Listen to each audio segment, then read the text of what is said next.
कल दिल्ली में 21,259 21,259 positive cases आए। पॉजिटिविटी रेट था 25.65% और कल 23 डेथ हुई थी। जो बेड ऑक्यूपेंसी है वो 2209 2209 बेड्स ऑक्यूपाइड थे, जिसमें कि सस्पेक्ट भी इंक्लूड है। तो 15% बेड ऑक्यूपाइड थे और 85% बेड अभी भी खाली हैं।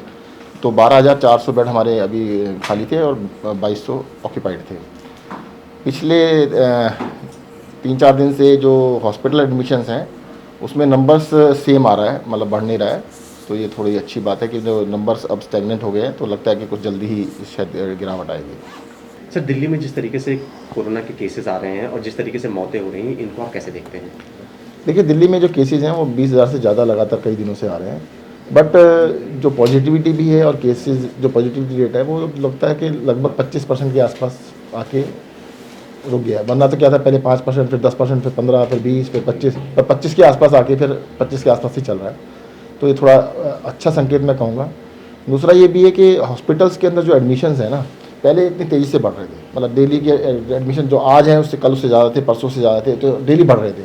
अब पिछले 4-5 दिन से number of admissions are same, वो प्लेटो कर रहा है। तो इसका मतलब कहीं ना कहीं इसको रुकावट है और हो सकता है जल्दी ही गिरना स्टार्ट हो जाएगा। अच्छा सर, मौतों पे आप जिस 17 देखिए, जो डेथ हो रही हैं वो कोमॉर्बिडिटीज़ की वजह से हैं। ज़्यादा जो लोगों को दूसरी बीमारियां थी, गंभीर बीमारियां थी, उनकी वजह से ज़्यादा डेथ है। जैसे कि कल LNJP में हम गए तो ICU में 36 पेशेंट थे, सबका हमने डिटेल ली। तो 6 पेशेंट थे प्योर कोरोना की वजह से और 30 पेशेंट्स थे उनको डायलिसिस पे थे, या तो किडनी डिजीज़ थी, कैंसर था, इस तरह की भी गंभीर बीमारियाँ थी। तो वो 30 पेशेंट दूसरी बीमारियों की वजह से थे। अब उसमें से मतलब जो डेथ हो रही है वो भी ऐसे ही है कि कोई ना कोई गंभीर बीमारी है उनकी वजह से हो रही है। सर, तो क्या आपको लगता है कि मौतों का जो कोविड संक्रमित मौतें हो रही हैं उनका जीनोम सीक्वेंसिंग कराने की ज़रूरत महसूस होती है कुछ, कि उनको जीनोम सीक्वेंसिंग करानी चाहिए, नहीं करानी चाहिए? नहीं, जीनोम सीक्वेंसिंग का आ जाएगा थोड़े दिनों में रिपोर्ट, ज़्यादातर की हो रही होगी। ज़्यादातर की हो रही है। दूसरा मैं एक दो एग्जाम्पल बताता हूँ मैं आपको। 3 दिन पहले ना एक 24 साल के लड़के ने आत्महत्या की कोशिश की। उसको अस्पताल लाया गया, अस्पताल आए तो उसका टेस्ट भी कर लिया, टेस्ट में वो कोरोना पॉजिटिव आ गया। कल उसकी डेथ हो गई।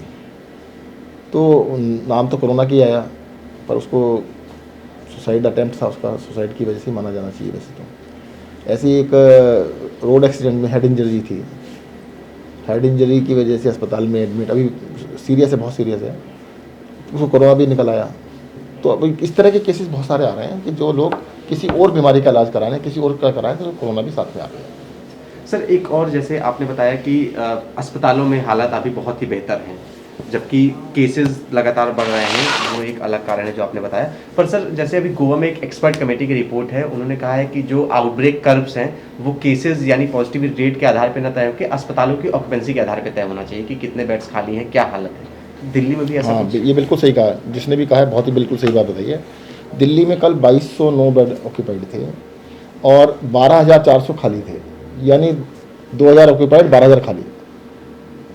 6 गुना बेड खाली हैं। बेड्स की ऑक्यूपेंसी बहुत कम है, 15% से भी कम ऑक्यूपेंसी चल रही है। और ये तो बेड हमने ना देखो अभी 15,000 के करीब ही रिलीज़ किए हैं। हमारे पास 37,000 बेड का इंतजाम है। जैसे LNJP हॉस्पिटल में 750 बेड हमने अभी दिए हैं, 2500 बेड का इंतजाम है हमारे पास। तो 2500 इसलिए नहीं किया कि जब जरूरत नहीं है तो अभी क्यों कर रहे हैं, जब जरूरत पड़ेगी तो। Rajiv Gandhi super speciality hospital में 300 बेड हमने दिए हैं, 2 ही पेशेंट है। अब उसको 600 कर सकते हैं, हम 600 भी नहीं कर रहे हैं, जब जरूरत पड़ेगी तो कर लेंगे, पर जरूरत नहीं पड़ेगी ऐसा लगता है।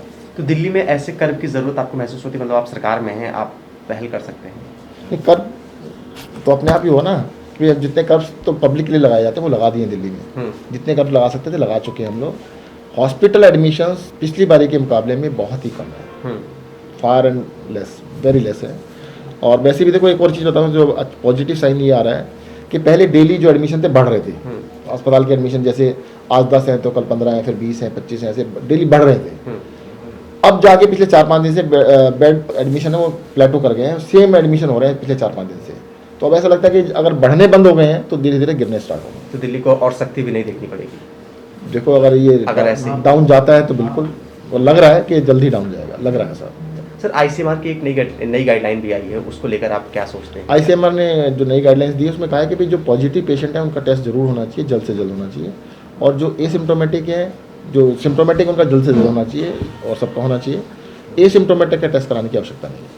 ओके, ठीक है सर, थैंक यू।